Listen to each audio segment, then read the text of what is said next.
From the KBIA Newsroom in Columbia, I'm Trevor Grandin.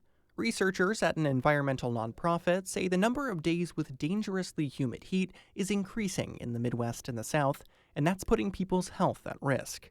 Harvest Public Media contributor Sarah Fenton reports climate change is making the air wetter and hotter in some parts of the U.S.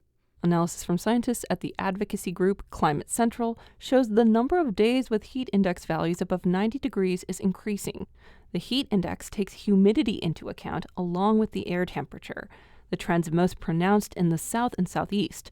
Tulsa and St. Louis have around 5 more extreme humid heat days a year compared with 1979. Amarillo, Texas has 22 more days. Caitlin Trudeau is an applied climate scientist with the group. She says when humidity goes up, people can't sweat heat out.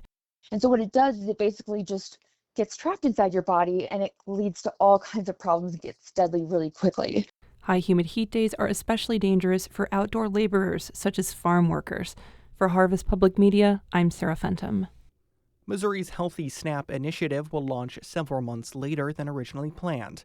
KOMU 8 reports the initiative, which would prohibit the use of federal food aid to buy candy, prepared desserts, and sugary drinks, will now roll out in February 2027 rather than October of this year.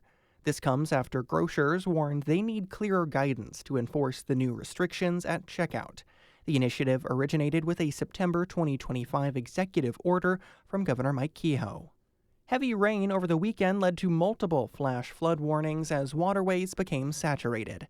As KBIA's Jaden Bates-Bland reports, Boone County officials have been trying to keep up with the extra monitoring these flash floods bring.